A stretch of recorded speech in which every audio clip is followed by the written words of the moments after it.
Thank you very much, everyone in the virtual room who found time this afternoon to join us. I'll just introduce the team by saying that this is the team that studies aesthetics empirically and sociologically, and it's the team that was very much inspired by Giselinde, who is on our screen right in the middle in the left, right there. Giselinde used to be our dear colleague at the Department of Sociology here at the UvA, but recently moved to Leuven and joined the Catholic University there. And Anastasiya, also known as Nastya for short, is in the process of completing her dissertation, for which aesthetics is the main and the central category. So this collaboration brew a very interesting cocktail of ideas which range from questions of how to approach buildings and urban space within urban studies, but also how to use the tools of cultural sociology specifically in this type of research in the city. So what we will do today is we will present our ideas about aesthetics as a general category. Nastya will talk about why and how aesthetics is an important category for understanding cities and urban development and urban transformations specifically. And then Giselinde and I will take over and we'll talk about methodological tools for studying aesthetics as we've been developing in our 3 projects, 2 on urban aesthetics and 1 on human beauty. So this is our program for today. Yeah. And now. Yes, so now we are going to the presentation and I will start sharing my screen. So do you hear me well? Yeah?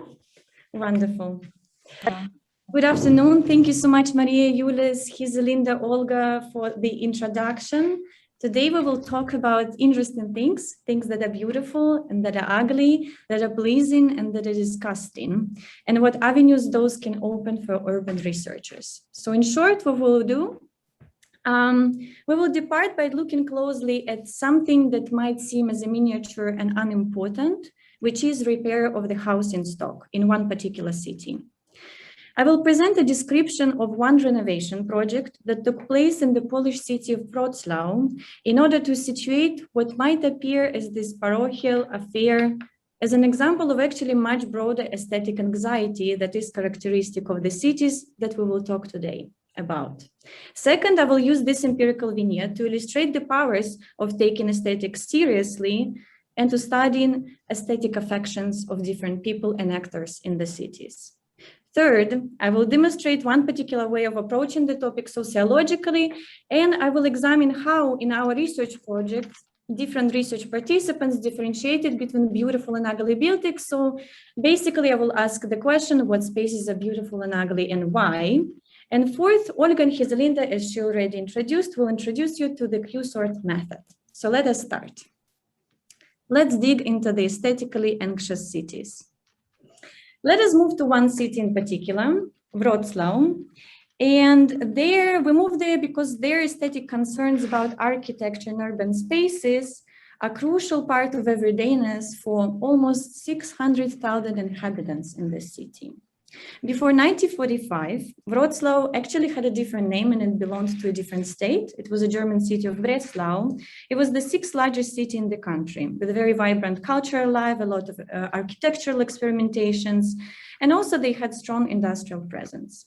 After the World War II, the city was annexed from Germany to Poland, and it underwent a total population transfer. So that means the Germans were expelled and inhabitants, citizens from Poland and Ukraine were forcibly moved. And they were moved due to a very massive redrawing of the state after the Second World War. So since then, and up until 1989, the city and the Poland in general was ruled by Communist Party, and political decisions were made under the state socialist ideology, which affected urban planning, of course. So the mass housing complex that I'm going to talk about materializes this interesting historical transformations and changes in particularly obvious way. I will talk about the housing complex, which has a very telling name, Wrocław Manhattan, and you see it on this slide. It's located at the Plac Grunwaldzki in Poland, and it was built in the 70s.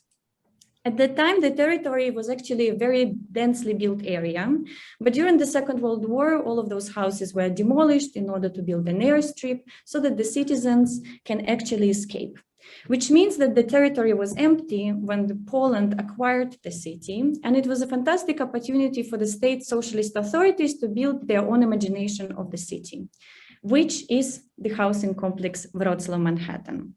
Initially, it was considered to be super modern, very interesting, people valued it highly, but already in a few years, actually, the housing complex started getting very, very much devalued. So in 2015, there was a decision made to additionally modernize the already modern housing estate. The estate was designed by the first Poland's female architect. Her name is Jadwiga Grabowska-Hawrylak.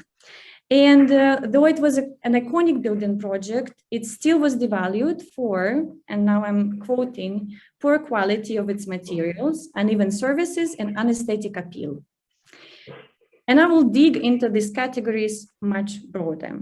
So these concerns about poor quality were actually not superficial at all. They shaped lots of programs that now in European Union, Central European countries and Eastern European countries take, and they basically these programs are moved under the motto to improve the energy efficiency of the housing stock and poor housing conditions in post-socialist states. But what I want to propose to see here is actually these are the programs that are driven by the aesthetic concern. Something looks too ugly and we need to make it more beautiful. So many housing projects like that are now covered with plaster and repainted, very often in bright colors, but this particular housing estate was painted white. You can see the image on the slide. This means that this particular aesthetic improvement is kind of figured out by city inhabitants as the fix for everything that went wrong with history and the state. It's a fix of state socialist ideology. It's a fix for state socialist past that is very much unwanted, very much unloved by many people, but it also is expected to improve the quality of life of inhabitants. And it's even expected to demonstrate that the state cares for the inhabitants. Actually, such aesthetic makeover is not very much the story of Wrocław only. These projects are driven by the narrative of beautification, improvement, and aesthetic update, and are common for many Eastern European and Russian cities. We can call them post-socialist cities or global Eastern cities. And these projects also find a lot of similarities with global concerns in cities for the aesthetics and things that are beautiful. So to focus on aesthetics as the fix for everything that is wrong with the city is kind of an underlying even the essence of the politics in these places. This is something that the researcher Brenda Weber calls salvation through style transformation. In the cities that we study, Wrocław in Poland, Klaipėda in Lithuania, and Kaliningrad in Russia, this salvation through style transformation is crucial. Their aesthetic updates are seen as ultimate improvement, and people feel real drive to enhance such values as historicity, authenticity, and Europeanness. But they do so not only by just hiring very high-profile architectural bureaus or by mimicking architectural aesthetics, but they do it by really tinkering with matters in the city, by changing the colors, by, for example, turning a modernist avenue that you see the picture here on the left in Kaliningrad in Russia, by turning it into something that might be described as German style, exhibition of colorful facades. Or in Wrocław, it was the project of completely repainting the railway station in a very vivid orange color even though the local inhabitants were kind of critical about this solution because they felt that they were not familiar to the color anymore. It used to be light gray, and therefore it doesn't represent their local belonging. So this brings us to the main point. Why aesthetics, and what do we want with it? I will answer with that question by going back to this idea of the quality and the value of modernness in Wrocław that I presented you briefly in the beginning, and the aesthetic transformation that Wrocław Manhattan went through. Modernity of urban spaces is not a novel topic for urban studies. I guess you might know that. And actually, since the essay of Zimmel, The Metropolis and the Life of Spirit, which, by the way, is a new translation of a well-known Metropolis and Mental Life, and it's beautifully analyzed by John Boy, who is actually a part of the group today. So, John Boy, I'm promoting your paper right now. You can check in the Journal of Classical Sociology. So, since this essay, modernity has been of great interest to urban studies and to sociology in particular. And I want to mention two really brilliant, beautiful analyses. First is the work of Rudolf Mrazek on the Dutch colonization in East Indies and the role of technologies and technological networks, in particular roads were very important for his analysis, and in the making of the colonial order. The second is a collection of chapters by David Harvey on Paris, where he looks at the conditions that brought modernness acquired in Paris, and kind of the phantasmagoric fetishist effects of the streets and the buildings and particular type of urban designs there. So in both works, modernness or modernity, I will use it interchangeably, is actually seen as a sensual thing, as a sensorial thing that affects people through visceral reactions. But even in these works, actually, these authors do not quite acknowledge or take very seriously aesthetics as something that is not superficial. So we see here the quote from Harvey, which basically says and exemplifies a lot of approaches to aesthetics, that is something that is a reduction. Aesthetics as a superficial, something on the layer that tricks us into believing the particular values in the city are real, but they are not, or they are political. What we want to propose here instead is to kind of sidestep the question of this deceptiveness of aesthetics and to focus on how people express their aesthetic commitments and what are they ready to do to keep up with these aesthetic commitments? What kind of energies and emotions go into making things beautiful, making things ugly, or contesting the beauty and ugliness? So Wrocław Manhattan serves as a very good case in point. Here, innovation makes it very clear that a lot of people have high stakes for the modernity and the aesthetics, and that people have very strong opinions of what is good, what is beautiful, what is bad, and what is ugly. So, for example, take the following interview episodes. One of the main actors who actually defined how the estate was supposed to look like, painted white instead of socialist gray. We will call this person Mandek, and he's the manager of the Housing Association in Wrocław, Manhattan. So Mandek, in his opinion, the original method that the housing the housing complex was built of concrete, reinforced concrete that was produced on a state socialist factory. It was ultimately bad and ugly, and there is nothing that can fix it except for the aesthetic makeover. It's not ugly only because it was produced during those times. This is how many people I talk to in Wrocław devalue architecture from state socialist regime by actually avoiding the use of the word communist or socialist. But also it is ugly for him because this regime, state socialist regime, did not care enough to maintain it. So the lack of maintenance and care comes from the state socialist authorities and makes the housing ugly. To the contrary, what he proposes is to cover it with white plaster, and the white plaster is not only about cleanliness or neatness or freshness, how in literature it's always associated with modernity, but it's really about the labor that he invests in picking particular texture of the white plaster that would fit the concrete imagination of how the facades should look like. Mandek was actually assuming that by making it plastered and white and using the contemporary materials that are non-socialist, the building would acquire the beauty that he was expecting it to acquire. Unfortunately, the whiteness with time was getting a bit dirty. Inhabitants couldn't wash the dirt away, and actually it became a liability of this vision of beauty. And many inhabitants were super critical of the contemporary renovation for the same reasons that Mandek was critical of the state socialist renovation, which is the lack of care. So here, beauty is the sign for this care. This example shows us a number of things. It shows that beauty matters for people, and while the content is rather fluid and it can vary for different people, they are ready to do things for the beauty. And the beauty or different evaluations of beauty give substance to the attempts to put some political demand from the municipality or from the state. If we follow people's definition of good and bad aesthetics, or beautiful and ugly, we actually can uncover the emotional investment in urban appearances and looks. And we can see that such qualities as modernness or modernity, historicity, authenticity, and Europeanness are not only matters of fact for these people, but they actually very seductive, I would call, assemblages of things that can make things feel real or not, or allow people to contest different notions of beautiful and ugly and good and bad in the city. So what I want to emphasize with this example is that negotiations or tensions around different looks are not negotiations in taste. They're real struggles for the definition of what the place is, how it's supposed to look, and what actions we should take to make it look like that.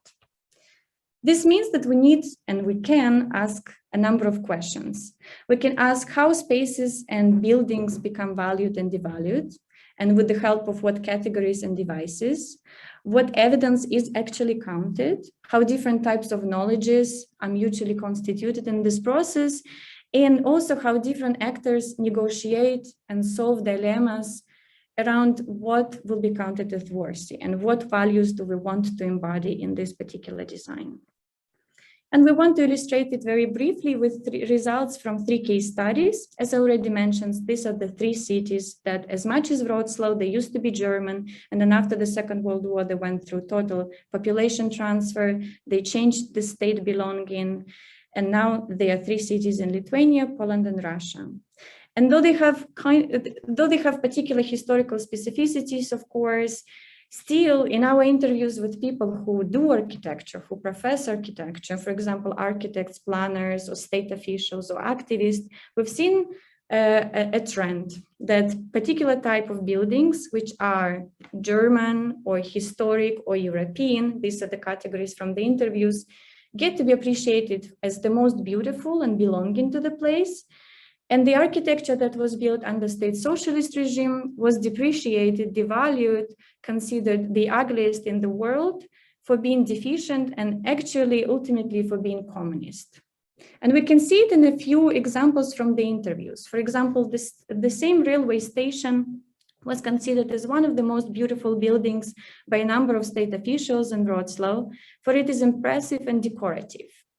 And what is important is that in this description, we can also see that the state official, who is also a trained art historian, he feels that the building makes people do things. We need to accept that the buildings looked particular way, and we need to go against our will or against our aesthetic choices. And our ideas about how 19th century architecture are so unreal, that's why the station need to be originally bright ochre. And it will be like that. So you see a very strong incentive to push for this particular look.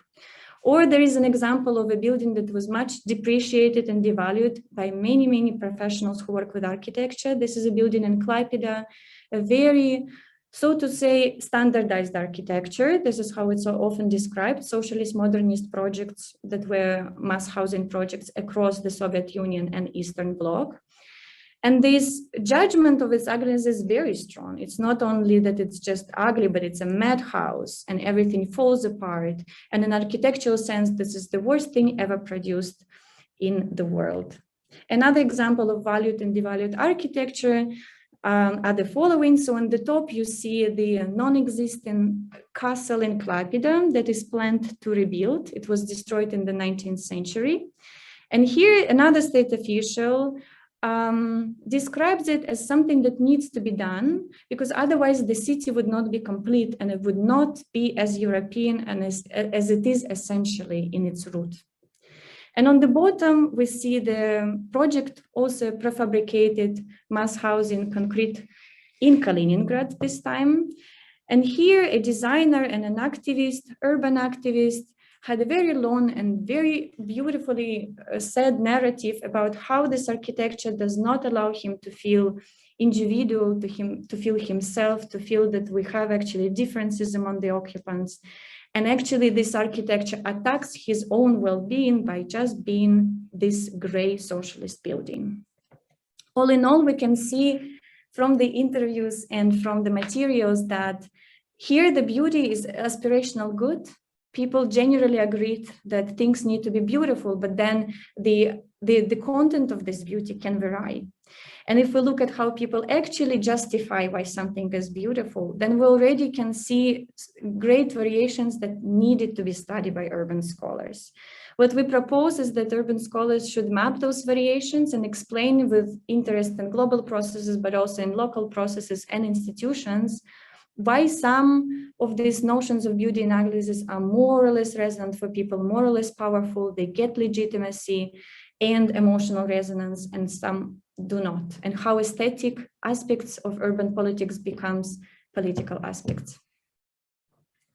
And we can move to some of the methodological aspects. Well, let's just stay here for a few moments as I'm taking over, and I hope that what Nastya just presented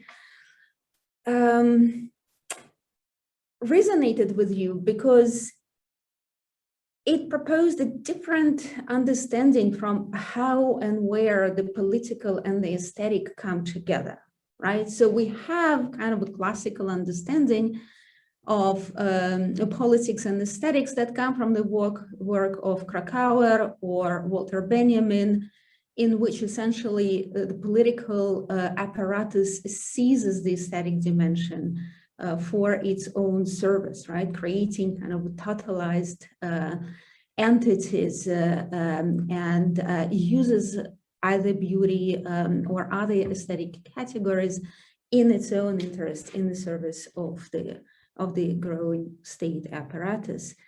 And what we're trying to do here is to move away from that paradigm, from that view, very much because what we have found in Central European cities, Eastern European cities, or the Russian space, is that a lot of politics in the cities are done by aesthetic means, and that the discussions and debates over aesthetics become really truly the ways in which politics are played out in the context in which other types of politicking can be more difficult and outright dangerous. So this different dimension, this coming together of doing politics by aesthetic means, is something that we're trying to get at. And in that we found the cultural sociological repertoire of Tavino and Boltanski on the one hand, Michel Lamont on the other hand, and material semiotics being rather helpful in that it allows us to speak of repertoires or styles of evaluation. So much of what you saw today in Nastya's presentation was about giving value, right? Valuating specific urban spaces, buildings. But since Giselinde is also here, such valuations, of course, extend and go beyond the urban. It's just we're speaking to the urban studies public today. But indeed, the question of valuation and aesthetic valuation can be extended much further. And so the question arises how to understand these valuations empirically. How can we track and trace and document them? And importantly, how can we trace aesthetic valuations as a particular form of meaning making, which is simultaneously cognitive and affective, which goes to questions of judgment or issues of judgment, but also issues of feelings and emotions, affect. The three studies that we worked with utilize a method of Q-sort. And now I will get to this slide to give you an illustration of what the Q-sort looks like. It's a method of ranking, which offers, we offer to the respondents a set of statements. In our case, these were pictures of different buildings and different public places in cities that we studied. And in Giselinde's case, these were faces, people's faces and people's bodies in photographs. And then the participants of this method are asked to rank, essentially on Likert scale, the stock of 25 images, 25 statements that they are given. And what we get at the end are these distributions of images, which of course stand for specific places, which then we did put through two types of analysis, qualitative and quantitative factor analysis. But we were able to extract, by doing this, our set of relationships, right? Set of factors. And here is an example which comes from Wrocław and Klaipėda comparison, which gave us two factors, right, Nastya? This is Klaipėda. Yeah, this is Klaipėda. And these are our two most prominent factors that Nastya discovered there. The opposition between the deficient building and European building. So this is one axis of opposition, and another one between the fake and the authentic. This is the second one, right? So factor. I'm sorry to interrupt, but you have. Well, you have completed half an hour of talk, and if you want a discussion, maybe you can start wrapping up if you want to have a dialogue after that. Yes, absolutely. Yeah. Yes, thanks. Thanks for reminding me that we have time, not only space. So essentially, what I wanted to show is how visual elicitation combined with ranking method can enhance studies of urban aesthetics. You can read more about this in already published work that uses this method, and we can, of course, answer more questions in our discussion. So this will be my way of wrapping it up by suggesting that ask us questions that are still hanging there. Thank you very much for your time. Thank you so much. A fascinating topic, a fascinating talk. Great work. I'm familiar with your research myself. So we open the floor for discussion. I think I will favor myself this time to ask the first question because I feel very close to the subject. And please allow me to first congratulate the work and then be at the same time a bit critical about it. It's very clear. The aims are, you try to understand. You said find methods to monitor and document these aspects of aesthetics and beauty and change, and at the same time try to understand this. And I really like the methods, and Q-sort is one way of quantifying qualitative data, and it's very valuable and valid. But then my question and kind of challenge, if you wish, is on the understanding the how and the why these changes in aesthetic appreciation occur. And I find your engagement with sociology literature, of course, very fruitful. But at least in this presentation, you really ignore a very important body of literature in geography and urban studies that precisely tries to provide answers to the understanding why these changes occur. I'm talking about work by Leslie Sclair, Don O'Neill, Sennett, partly Richard Sennett, and actually my own work, which you read. You need to allow me to say that. Actually, I provide the theoretical framework precisely for understanding why changes in aesthetic appreciation change to the better or to the worse by linking these changes to not only feelings, but also to the political economy, to very significant political and economic shifts.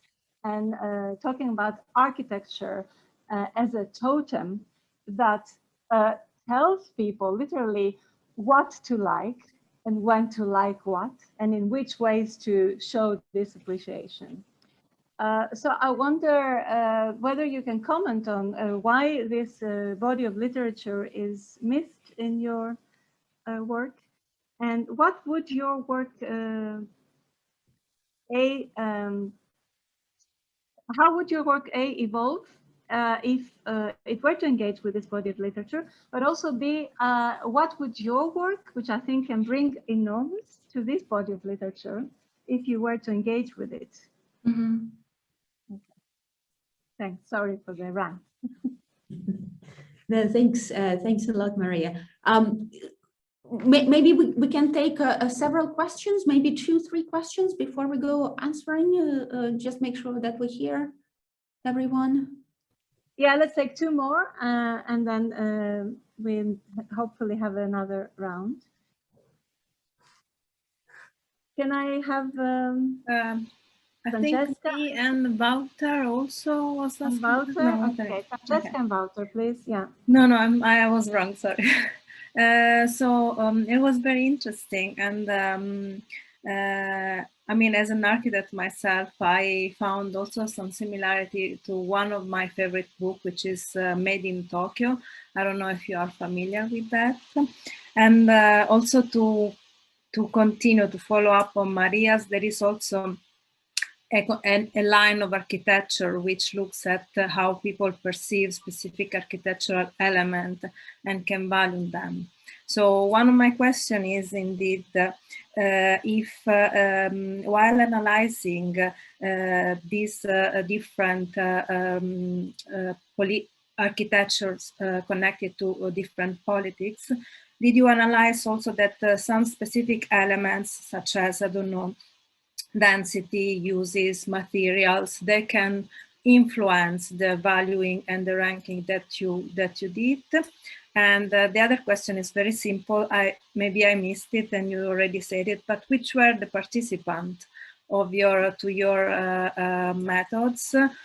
So professionals, communities, so many, and so on. Thank you. Is there, we'll take one more question before we allow the speakers to respond, if there is one. Jules, oh, okay, have a barrage now. Jules, Robert, I think Deborah. Let's take one from, okay, shall we take all 3, Olga and Anastasia? Maybe let's take one. Take one and answer, and then have it around. Okay. I have a short one. So yeah, I don't know if this is something you look at with Q sorts, but I was wondering if you could see some differences in appreciation of certain buildings or aesthetics between age groups or so, because I can imagine that older people who have like hard feelings of worse time from long ago associated with negative things and hence appreciate it less. But maybe younger people who do not have this appreciate it a bit more and based on different aspects of the building. And yeah, I was wondering if you could see some differences between groups. Okay, thank you, Jules. Over to the speakers. Thank you. Olga, do you want me to start? Okay. I will take Maria's challenge and try to answer what happened to the body of literature and to your work in particular. Of course, it's not missing, and unfortunately, we needed to focus on particular aspects. It was hard to predict what would be the audience, but indeed, in geography and urban studies, there is work that explains how particularly fetishistic objects acquire their value, how star architecture works, and how it connects to the global political economic changes. And this is important in my work, for example, to keep it in mind. But what I find sometimes dissatisfying is that it takes architecture as a representation, and that does not explain, for example, how in cities that are so particular, like Klaipėda and Wrocław, appreciations are also a very historically specific concern, and it's not only shaped by the global capital, or it's not only shaped by the fashion for brutalist architecture, but very political local concerns give content to what is getting appreciated. I'm sorry, but the work I'm talking about does precisely that. Not my work on fetishizing, the work on iconic architecture, the whole body of literature on iconic architecture, not just mine. Yeah. That's precisely that. That's the kind of literature I'm referring to, which is missing. Can I then ask you back, would you say that this body of literature takes architecture as from a pragmatist understanding or from representational? So is it a representation, or we also look at practices of people that on an everyday basis constitute the value of the building? My understanding was that it was the first one, that it's about the power, the representation, and the discourses that shape the value in for broader audiences, for broader publics, and the power hierarchy there. Yeah, it's not either or, actually.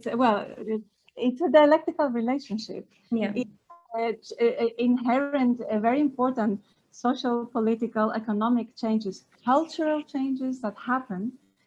And then architecture, in a dialectical relationship to these changes, it symbolizes these changes, while at the same time becomes the vehicle through which these changes, these new, as I call them, radical imaginaries, become socially embedded and take material form and eventually become habitus in the population.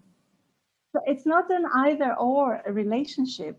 It's a very complex and continuously process that continuously materiality feeds into social economic practices and vice versa. Mm-hmm. So I'm actually urging you to look into the body of literature. It is quite, because I think, not for vanity purposes, everyone around here knows I don't do that, but I really feel strongly it would really benefit your work.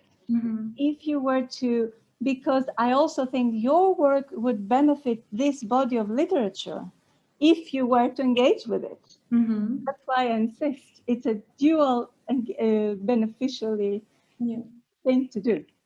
Yeah, I think it's a great challenge then and a request to do. Do you have something to add, maybe? You would have better framing. Yes, well, maybe just a few things for consideration, which I think are important here. The selection of cities with which Nastya worked or we work already kind of establish the macro level historic transformations, the role of the state, the role of a capital, very, very difficult to negate there, just because of the ways in which these places were created, incepted, produced, and reproduced. So yes, that story is very important. That framework is very important, but in a way, it is the starting point. It is already there, right? And it is from that starting point, from what we know about the role of political economic factors and how various forms of power deploy materiality in constituting the social and vice versa, because this is already kind of a given framework. Within this framework, we are trying to understand, or Nastya wants to understand, how exactly everyday practices with varieties of places, buildings, and spaces work, right? The focus here is not on iconic architecture alone. what is interesting about the Q sort is, of course, a wide range of spaces of very different kinds and very different type. I also want to say that the work was preceded by quite long field research, which did not deploy Q sort only, but there was ethnographic work, there was archival work. So there was a lot of research gone to understand and select what types of materiality are going to be significant in this understanding. But I mean, I hear you. I understand. Right? I don't want to monopolize. Let's move on to. Do you want to cover? You've covered Jules' question and the groups. Yeah. And also older, younger people. Well, and just to go back to the participants. So these were architects, urban planners, state officials who work for the committees or for offices that work with architecture and planning in particular, and activists who are also engaging with this special topic and issue. And those people indeed were of different generations, but the thing is that actually it did not affect that much the decision-making process of the ULIS. And it appeared that many younger activists, younger architects would also, let's say here for the purposes of simplification, reproduce the discourse of the ugly, deficient, and communist. But some older architects would not do that. And that would not be the factor that would go in their decision-making about what is beautiful and ugly. It is, how we understand it, is a choice between repertoires of different discourses of logics, right? And some of them would go for the logic, this is ugly, not only because it's communist, but because it's built in comparison to the Germanness. Then suddenly you see that actually what drives people to choose for particular buildings or to appreciate other buildings is their concern about how the past, is it about how the past is represented? Is it about domination, national domination or sovereignty and so on? So this was one of the logic that was driving it, not their age, for example, and not even the density or the blue sky on the picture, because those places, they know it very well. But these professionals were also very sophisticated in separating what was represented on the image to how they know the building and whether they worked with it. And therefore, these other factors were not as important for their narratives. If they would mention, of course, that density or the use is important, that this is a public facility, and that's why I choose for it. So, for example, I want to enhance the value of democracy or the value of welfare. Then, of course, we would analyze it as an important thing. But other than that, we didn't try to objectify the image or the architecture and to analyze what really objectively is better or not for them, but rather what they bring into the narrative. Maria, we don't very hear much. Yeah, I'm muting. Thank you. Thank you very much for your answer. This is a very comprehensive answers. Thanks. We move to Robert first, I think, and then Deborah. And if there's anyone else, we can. Thank you, Maria, and thank you. And also, I would like to thank the presenter. Interesting presentation. I was wondering if it makes a difference that you pull these buildings out of the context. You only look at the facade, and there is no context in which the buildings are located. So would that make a difference? You only look at you presented the pictures, and then there are no streets, there are no adjacent buildings. So I was wondering about that. Yeah. Secondly, maybe this is related to what Maria said. So there's also a particular political economy of architectural design. So there are economic constraints, there's a technological context. So for instance, much of this communist architecture was also very Fordish, standardization, and also tried to save labor costs as much as possible. So I think it would also make sense to have a look at that, and also maybe also for the let's say for the context of the design, for the political economy of the design. I was also wondering about the scope of the architects in designing the building. There's a long discussion, especially in Western countries, also by Judith Blau already in 1984, where she describes the erosion of the role of the architect in the design process. So I was wondering to what extent that would also play a role in this case. And then I already put it in the chat. There's an article by Kirstein and two others in European planning studies about it, kind of overview of literature on architecture. There's also a book which was very favorably reviewed by Edwin Heathcote in the Financial Times by Owen Hatterley, Landscapes of Communism, which also gives quite not only a negative, but it also shows the positive elements of parts of the communist legacy of architecture. And that's maybe not the quality, but some of the design and also the communal spaces. I think that was one of the things that he highlighted. He also, by the way, and that goes back to my first, and then I'll stop, to my first remark, he also made he also observed, of course, that these buildings were mainly located in huge avenues where they could have endless parades of people being very enthusiastic about the communist dream, but that's another matter. Yeah, yeah. Thank you so much, Robert. Shall we take two more, or do you want to answer one at a time? Yeah, we're taking questions. Let's take two more. Okay, so we have Deborah and Mirte. Yeah, those two. And just let me add to the list Susan Buck-Moore's work, if you don't know it, Dream World and Catastrophe. So about socialist utopias. Okay, so yeah, Deborah, please. Thank you. My question is actually an add-on to Robert's. Thank you indeed for this wonderful and exciting presentation. And it concerns these iconics and practices. I also was wondering why there weren't pictures of the any interiors and pictures of people using the spaces.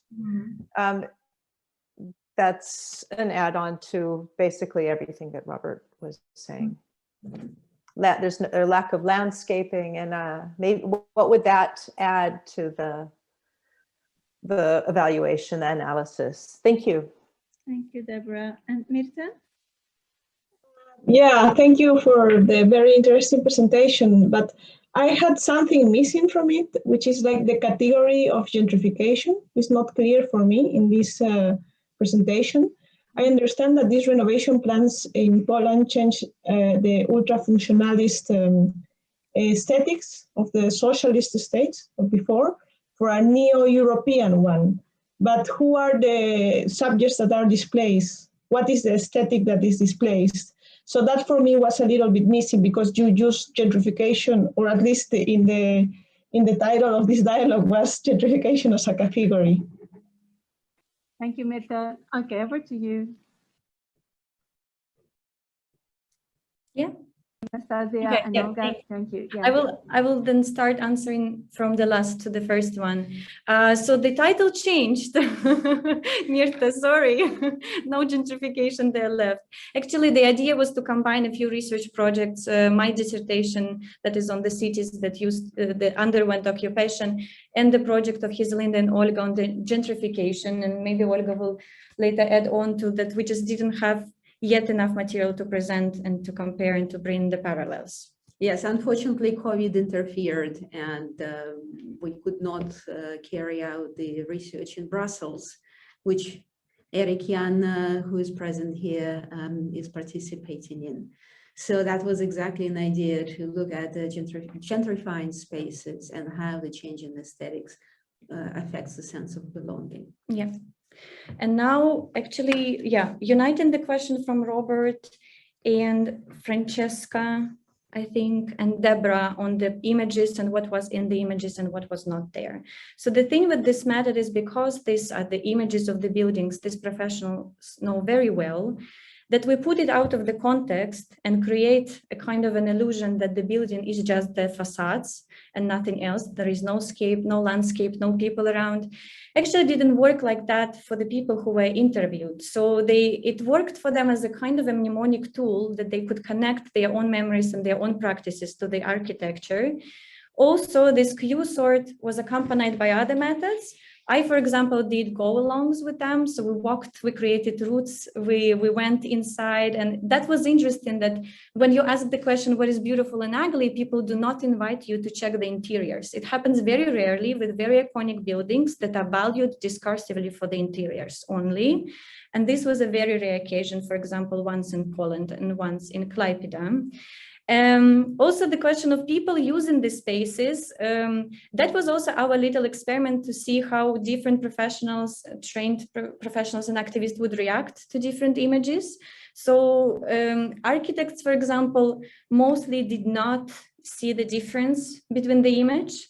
And I assume that it also comes from particular type of training in which you look at the building as this object out there. But for some younger architects, it was very important and an interesting investigation of my choices. Why didn't I put an object in use? And then we'll have a wonderful interview actually about the absence and presence of people. So in itself, it was basically a trigger. We did not try to objectify again the image and to see what they evaluate higher or lower, but how they compare things and what reactions it brings in them, what kind of talks it brings in them. In that case, this is just a part of the research, because there is this go-alongs as well about movements in the city, about speed and rhythm and temp and everything and touch, as well as look. But there is also an ethnographic part, which goes back to the question of Robert on the role of architect, because in my PhD, I also did a number of case studies on the renovation in the making. And there you could see actually how architect needs to negotiate with a state official, needs to negotiate with an inhabitant or a housing corporation. And the powerful role that we might assign to an architect is not always the case. And there you can see how different professional knowledges coalesce, what happens if they coalesce, and how they kind of need to agree or cooperate in the end, and what happens as a result of it. So that was also the goal, yeah. Thank you very much, Anastasiya and Olga. We can perhaps, if you're okay with that, Anastasiya and Olga, we can take one last question if there is any. Are you okay with that? Okay. Yes, I think we have 4 more minutes. Yeah, exactly. So maybe more than one, but let's start with one. Is there any question? Can I ask you maybe then on your methods a bit, because in order to allow time for the discussion, I know Olga was explaining the Q sort. But apart from the Q sort, maybe you can take us through how you were linking your research methods to your research questions, and why this particular choice of methods, which is quite innovative in this context. And by choosing these methods, what do you think that those brought in, and what maybe did it miss out? Yeah, that's a good question, especially on the missing out. So in my work, this was a combination of 3 elements, and they corresponded to 3 questions. How people defined beauty and ugliness, and this was the Q sort role, to show and to map how people contrast things with each other. Then I wanted to know, then after defining how actually they explain it, how they substantiate it. And you can get it in the Q sort, because people explain orally what they mean by beauty and ugliness. But you can also get it in the go-alongs. Go-alongs were also much more oriented to grasp it multisensorially. What would happen if you take not only the image, but actually the material embodiment in space? And the third part was ethnographic, following the case studies, as I said. How they corresponded to each other was the assumption that these valuations of ugly and beautiful somehow have relationships with particular political imaginations or social imaginaries or radical imaginaries about the world and the city and its role in the broader world, right? And Q sort kind of opens it up by just showing that indeed there are different ways of seeing beauty and ugliness, and some of them are about communist past and others are about aspiration to be European. And you see this logic, but you don't quite see with Q-sort how people put it into practice when they need to work with materials, because this is basically a discourse or a narrative that we get to. And that's why I had the third part to see, would it actually happen in the actual kind of practical engagement with architecture that your understanding of beauty and ugliness and its relationships with politics might change because things go wrong, matters break, stains happen. What does it do to your social imaginary about the world and about the city? That was basically the big schema of the research right now. Thank you very much. This is great. Thank you.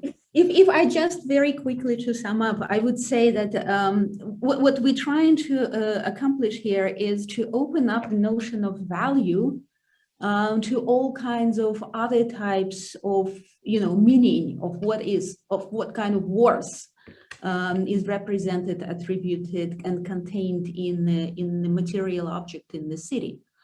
And there we are really looking at valuation processes, at valuation practices. In no way this contradicts other approaches to built environment, architecture, or aesthetics, but it adds the practical, pragmatic dimension to these other processes with which we're familiar from the literature. That's how I would see the complementarity of the work that we're doing on aesthetics. Yeah, thank you. Any remaining questions or comments? It doesn't have to be a question. It can be a comment, a suggestion to this excellent research project. Okay, I don't see. So I would like to thank again the speakers for a really a wonderful presentation, great work, and a great discussion. And thank you to the speakers and thanks to everybody.